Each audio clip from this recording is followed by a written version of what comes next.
Welcome to The Real with Joseph Labman. I am Joseph Labman. Thank you for tuning in to this episode of The Real, taking time out of your day to come watch this episode. I really appreciate that. If you haven't subscribed already, please subscribe for me. I'd really appreciate that as well. That's the best way you can support this channel and help me grow my content and grow this channel to where I'd like it to be. Everybody hit the like button for me on the way in on this video today. That also helps promote this video more in the algorithms, helps grow this channel more as well. Please share this content. I would really appreciate that. My guests would as well.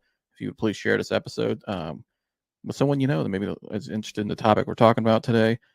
Please leave a comment below as well. We'd love to hear your guys' feedback. You can interact with myself and the guest on the panel and the live chat as well. Whatever we're talking about, just leave a comment there in the live chat. Pop in and say hello. We'll put it on the screen for you. And yeah, without further ado, let's get to the show.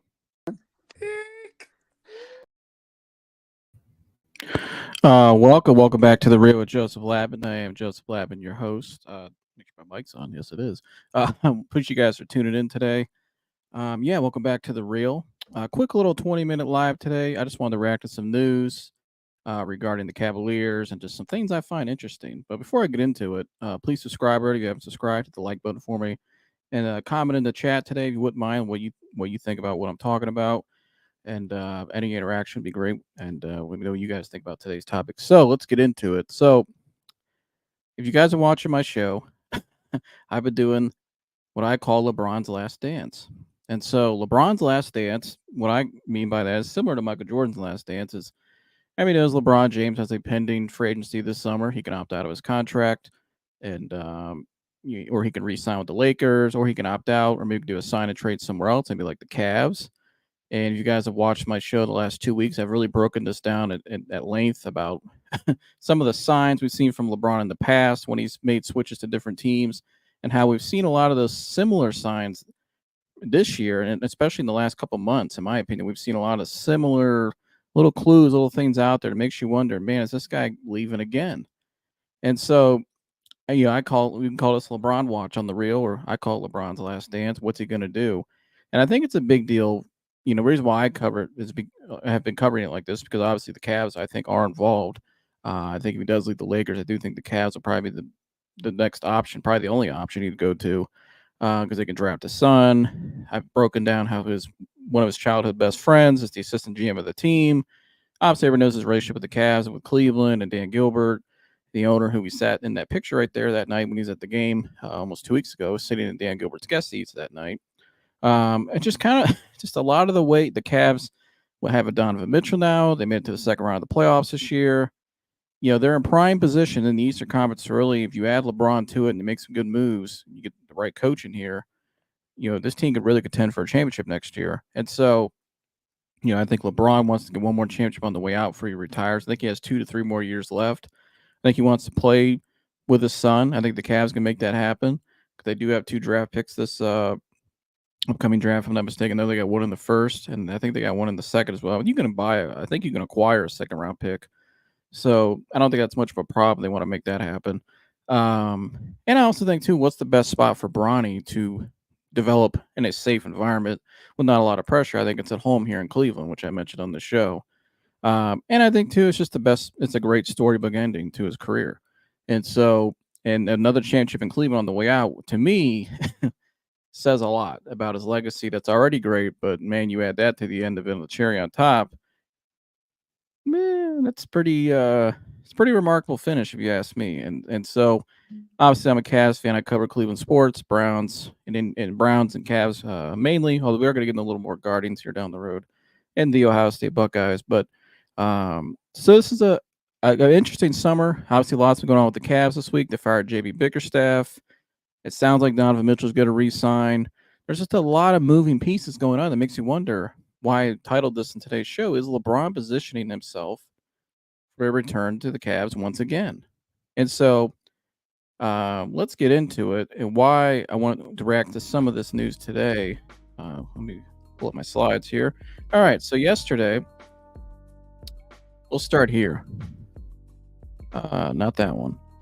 We'll start right here. So yesterday, LeBron's agent, Rich Paul, who is the founder and runner of Clutch Sports, Clutch Agency, Rich Paul, LeBron's agent, said the Lakers' focus, he was doing it, now let me, hold on. he was doing a interview with the Bleacher Report yesterday, talking about a lot of different things. He talked about the Lakers and their coaching decision hire.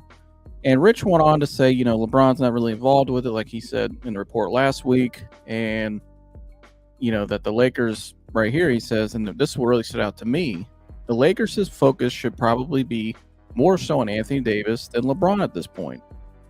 Now, Anthony Davis is also a Clutch Sports client as well.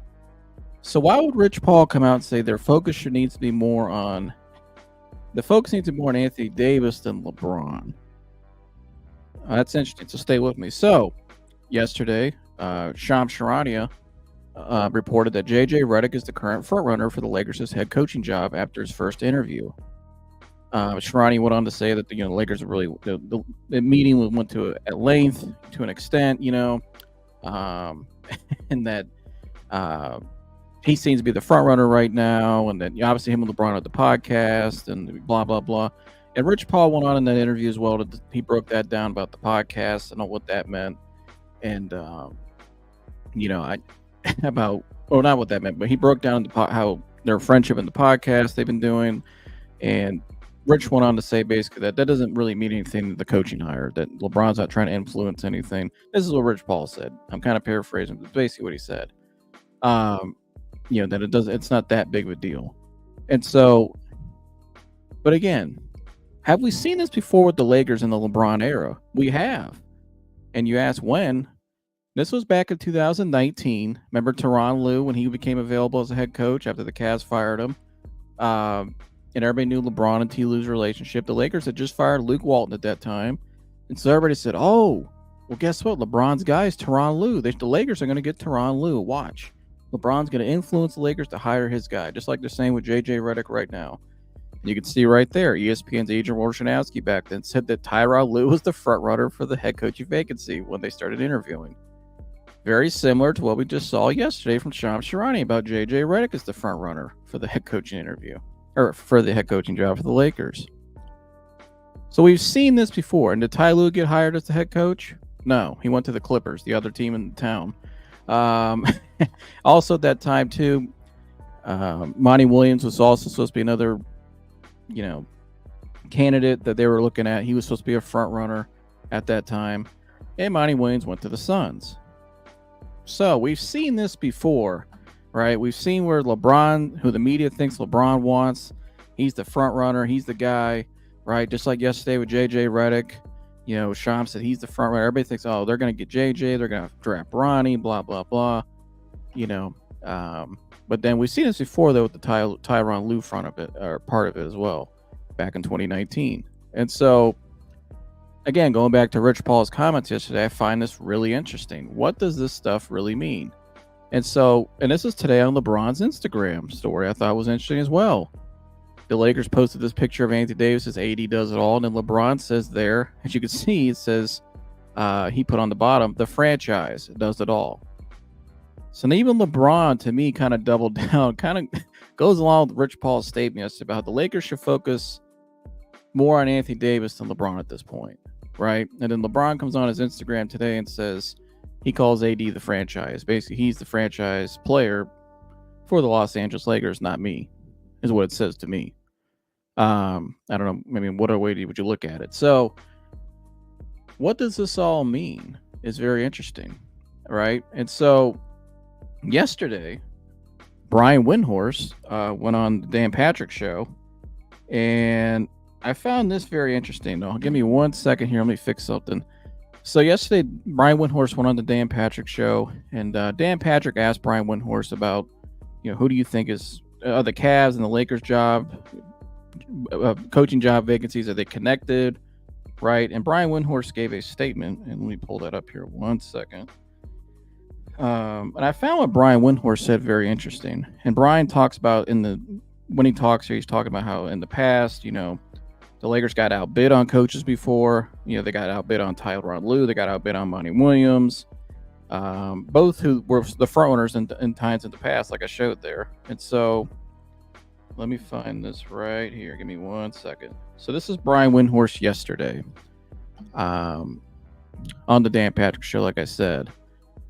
Give me one second. Anybody in here watching right now? Leave a comment below. Let me hear. Let me hear what you guys think about this. Do you think LeBron's coming back to Cleveland? Let me know. What do you think's going on right now? And so it's very interesting. It's very interesting. I haven't really heard any like real candidates about the Cavs either so far. I mean, we've heard Kenny Atkinson. We've heard a little bit of James Borrego.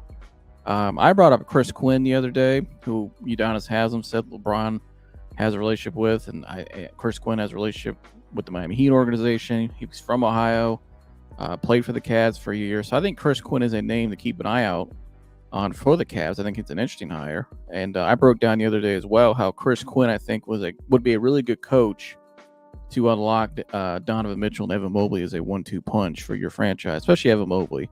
He's worked with guys like Bam Adebayo, helped guys like Gabe Vincent get contracts. And, I even said on my show, too, the other day that Donovan Mitchell kind of reminds me a little bit of Dwayne Wade, just a smaller Dwayne Wade and a better shooter. And I've always thought Evan Mobley, his ceiling to me is a lot like Chris Bosh's skill set. And so that's interesting to me as well because Bosh and Wade obviously played in Miami. Chris Quinn was there during those years. I think Chris Quinn probably could see a lot of the similarities. And so I think Chris Quinn would be able to come in here and really unlock a lot of that. And I also think, too, if you add LeBron to the mix, I think LeBron, like Udonis Haslam said on ESPN, LeBron would be able to, Chris Quinn, would have the respect from LeBron, but also it won't just be LeBron's show. It'll be part of what Chris Quinn wants as the head coach, and then some of LeBron's input, obviously. I think if you hire J.J. Redick as the Lakers head coach and put LeBron in there, it's kind of like what Udonis Haslam said. It's very cynical. The locker room will say, well, is this really J.J. Redick's message, coach's message, or is this LeBron's message? Are we doing what coach wants to do, or are we doing what LeBron wants to do? And so I don't think it would work. But going back to yesterday, right? And so LeBron says that, right? We hear that JJ is the front runner, and I showed again how we've seen this in the past. That Toronto lose the front runner, and that didn't happen. We see Rich Paul's comments that the Lakers should focus more on Anthony Davis than LeBron at this point.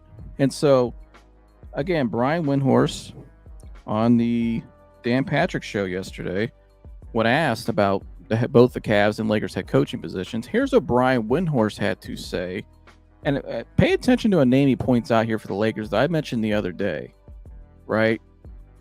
About a potential coaching hire and who this coach is connected to. And it kind of goes along with what Rich Paul said in those statements yesterday. So here's Brian Windhorst. Related to Donovan Mitchell, and I think that'll make the Cavs potentially more with Anthony Davis. One second. There are other candidates. I think James Borrego is a name that I feel like I'm the only one bringing up. James Borrego is a very accomplished coach who got a raw deal when he got, in my opinion, got a raw deal when he got fired in Charlotte, and is a strong candidate, especially for a team like Cleveland that needs offensive intervention. And I think he's a strong candidate in LA because, if nothing else, he's got a very good relationship, as far as I know, or he's got a relationship with Anthony Davis. So, but in theory, yes, they are competing a little bit for the same type of coach. The Cleveland situation is more tied to Donovan Mitchell than anything, because this move is at least in part related to Donovan Mitchell. And I think that'll make the Cavs potentially more aggressive. And frankly, the Cavs have demonstrated a more willingness to spend than the Lakers. So I don't know if that'll be a factor. I don't know if it'll come down to a coach deciding between the two, but the last time the Lakers were in a bidding war for head coaches, they lost them. Yeah. So I don't know if that'll happen, but it's interesting history to know. Yeah, you bring up the valid point of it's not normal when you go, this guy. Yeah, so he mentioned there James Borrego, right, who I mentioned the other day on my show, that I think is might be the lead candidate for the Lakers job right now, the real lead candidate, in my opinion. And he mentioned there that James Borrego has a relationship with, guess who? Anthony Davis. And so yesterday, going by Rich Paul's comments, the Lakers the primary focus should be more on Anthony Davis than LeBron at this point. So he makes that statement. And then you hear Brian Windhorst say, James Borrego has a relationship with Anthony Davis, and he's the only one saying that he thinks has a real shot at getting that Lakers job.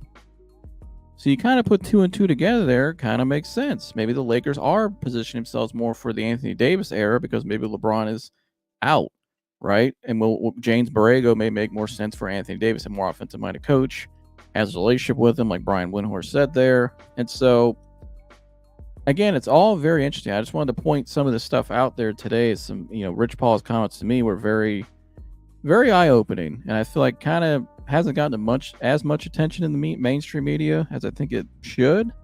I don't know. I like I've been saying on my show for a while now. A lot of people in the mainstream keep saying LeBron's going back, it's done, that they don't think he's going to leave. But I think LeBron has done and signaled his stuff we've seen in the past, like I've shown on the show for the last 2 weeks now. And I think it's all pointing towards the Cavs, showing up at that game, sitting courtside, Dan Gilbert's guest seats. Kind of how non-committal he's been to the Lakers and about committing to the Lakers. You know what I mean? And just now Rich Paul's comments about this yesterday. They should focus more on AD than LeBron. Them not retaining Phil Handy when they fired him outright. Now it's LeBron's guy, but they said they're going to do whatever they want for LeBron to keep him. But I don't think LeBron would have signed off with them firing Phil Handy, to be honest with you. And so you just hear a lot of these different things that I've shown and pointed out. The Cavs now have a head coaching vacancy available. You got guys like Chris Quinn available, maybe Phil Handy himself. It's very interesting. But also, going back to this tweet too, remember this was in the Lakers last game rather, game 5 before that game that night, game 5 in Denver when they lost in 5. And so this was April 29th. So almost a month ago. Remember, this is game 5 that Monday night when they lost in Denver. And Kerry Champion, who used to work at ESPN at First Take, who has actually done a lot of work with LeBron on his Uninterrupted channel as well, said in a tweet that night that went viral, just got a text from my friend. He says tonight is LeBron's last game in the purple and gold. And so a lot of people wondered what that meant. Some people kind of just swept that under the rug. But if you know Kari Champion's relationship with LeBron and the work she's done on his show in the past, it makes you wonder, I don't think she would get some crappy information. Maybe she did. But that was his last game allegedly that night. And then LeBron, a couple days later, said, I've seen on his Twitter here, I've seen and heard a lot of reports about my future. I said it last night and I'll say it again. I don't know yet. I do not know. What did he say? I do not know yet, as I'm only thinking about spending time with my family and my friends. What I know, after speaking with the fam, my counsel as well as my reputation about it, then you guys will know. Until then, love. And so we've seen this from LeBron in the past as well, which I've shown on my show recently. Right? We've seen LeBron talk about how, his last press conference before he ends up leaving the team, his last game, his press conference after his last game with the team he's leaving, he's said these words before about, I don't know what I'm going to do. I got to address my family, my representation, yada, yada. We'll assess my situation and we'll make a decision at some point. And so this all sounds very similar, right? And here was LeBron after the season at the press conference that night after game 5, going into Kerry. This is hours after Kari Champion's tweet. Here's what LeBron had to say that night.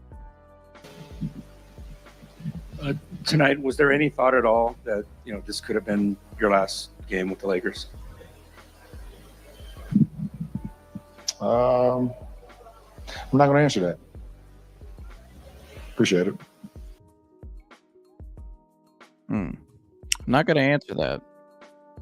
So I don't know. This is the newer details I've seen the last 24 hours about tracking along with the story. Is LeBron coming back to Cleveland?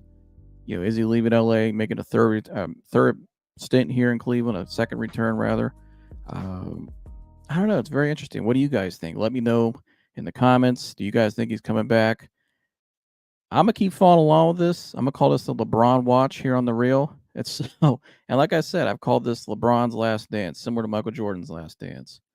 And so, what does he want to do here in the last 2 years of his career? And I think it's a Great opportunity for him to come back to the Cavs with a wide open Eastern Conference to win a championship. And they can draft his son here. There wouldn't be a lot of pressure on his son here in Cleveland because everybody in Cleveland will love his son because it's the hometown thing and the whole story. You guys know the deal. And so, and I think it would just be a great ending to a great career already. And so, and I think it's a great opportunity for them to win a championship. And I think for LeBron to get that 5th championship would be very important for him. And so, but again, it's very interesting. I thought Rich Paul's comments yesterday were, to me, I thought these comments really were eye-opening. And like I said, you saw what Shams Shrani said yesterday, like I pointed out, saying that J.J. Redick's a front runner. But again, like I showed, we've seen this in the past where Wojnarowski said that Tyronn Lue back in 2019, before they hired Frank Vogel, Ty Lue, who was connected to LeBron, he was the leading candidate front runner. So what does it really mean if they come out, if Shams says that JJ is a front runner? Does it mean anything? I don't think it does. And then Rich Paul makes his comments, and you hear what I played you guys what Brian Windhorst said, to keep an eye on James Borrego, and James Borrego's relationship with Anthony Davis, who, according to Rich Paul, should be the focus now for the Lakers. James Borrego probably makes more sense for AD than he does LeBron. And so, and then again, LeBron making the appearance at the Cavs game like that, sitting in Dan Gilbert's seats that night, his guest seats, that whole thing, it just seems like it's very real, that it's really starting to unravel. Now, who knows? He could sign with the Lakers. He could sign that 3-year, 100 and whatever it was, like $58 million, whatever it was, extension. And, they draft Bronny and they hire JJ Redick and they sail off in the sunset in LA. Who knows? But it's very interesting. And I think the Cavs are a real possibility. And I think they do have a shot here. And I think they've positioned themselves as well to acquire LeBron. And I think LeBron's doing the same, keeping the door open. And I think he has. And I've shown that go look at my videos last week when I break all this down. And I even showed, too, when a month after LeBron signed with the Lakers, he went on Channel 3 the day he opened this I Promise school and sat down with the local news. And the lady asked him right at the end, she goes, would you close the door and I return to Cleveland again? This is a month after he signed with the Lakers. And he said, well, I would never close any chapter. I wouldn't close that door. Same thing that he said when he was down in Miami in 2012. And I think I still have that up here. I'll go back and bring it up. Yeah, right here. This was in 2012. Before he came back in 14. Says he could see himself returning to the Cleveland Cavaliers. So I've broken all this down, the evidence from the past, just kind of the trends and how usually when LeBron's about to make a move, you see those kind of, like I said, those trends and those kind of statements being put out a couple of years in advance, right? And then eventually he makes the move to the team. You saw when he went from Cleveland to Miami. You heard about Miami for a little bit. From Miami back to Cleveland, like I showed just there. He ended up coming back to Cleveland. And then for 2 years, you heard about him going from Cleveland to L.A. And he eventually went to L.A., right? And the last time LeBron sat courtside at another team's game was in 2017 when he was a member of the Cavs. He sat at the Lakers Summer League game in 2017, right after they drafted Alonzo Ball, Kyle Kuzma, that stacked Summer League team that ended up winning the Summer League chip that year.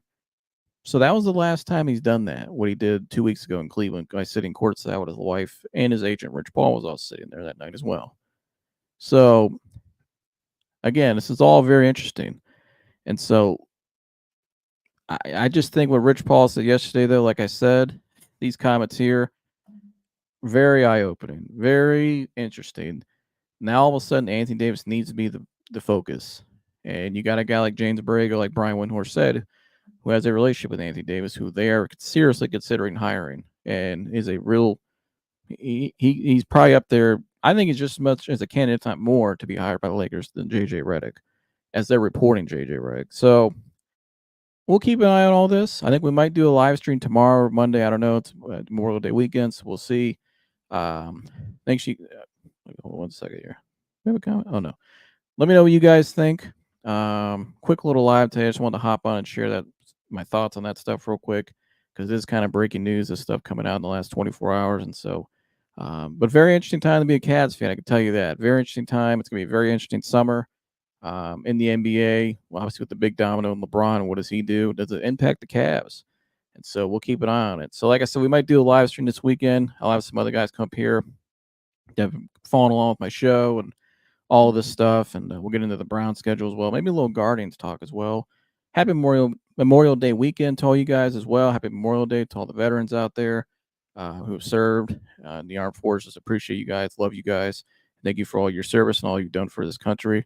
And I know I have family members as well. And so love you guys and thank you for your service. And remembering all the fallen members as well who have lost their lives at the line of duty and sacrificing the ultimate sacrifice for you and for me, for our freedom. So, yeah, that's all I got for you guys today. Like, subscribe, share all the good stuff, and leave a comment below. What do you think LeBron's doing? And yeah, I'll see you guys in the next one. I'm out of here.